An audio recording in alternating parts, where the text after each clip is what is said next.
Well, happy Thursday morning to you. And you know, the week is kind of coming to an end here, Tina.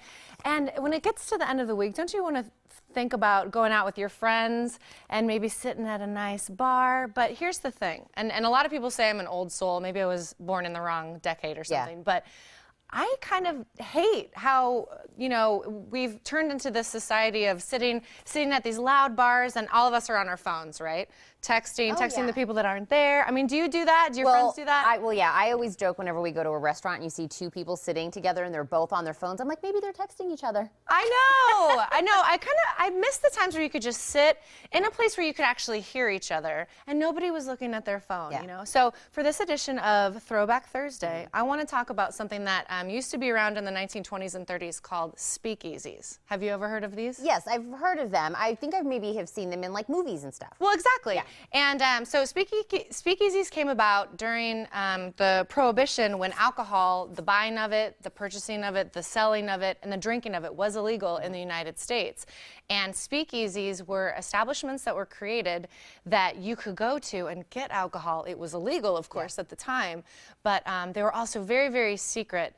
And so they got their name because to tell your friends about it, you know, you had to speak in hushed tones. Or even when you were there at the speakeasy in person, everybody had to be really quiet. Yeah. It was a very dark atmosphere. I mean, you could actually hear each other. Yeah. But that was so, you know, the neighbors wouldn't hear you and the police wouldn't be alerted about it. So that's how they got their name, speakeasy. Yeah, and I love that they also called them Blind Pig or Blind Tiger. I know, isn't that strange? I think those are cool names. I know, so obviously, you know, we can all drink alcohol freely again.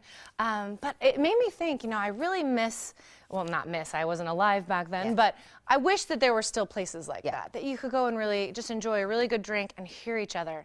And I gotta tell you, my friend actually introduced me to a place. It's still a secret in Tucson, and I want to preface this with, I've been as a customer only. We bought all of our drinks. They didn't know who I was, so it was even kind of cooler. Yeah.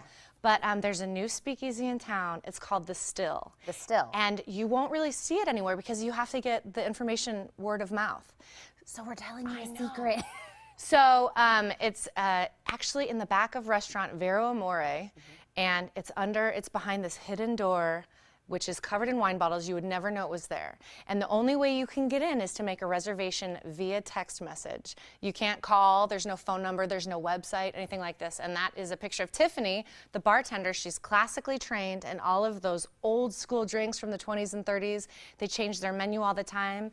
Their menus are handwritten, and this is a picture of one of the drinks that they do, and it's just the coolest place. They do have a Facebook page, so check it out. But, you know, I think it's time that we all put our phones down and have a little one-on-one. Well, I love that we're getting everybody in on the secret. I know, right? So that's our Throwback Thursday for today, and, you know, nearing the weekend here.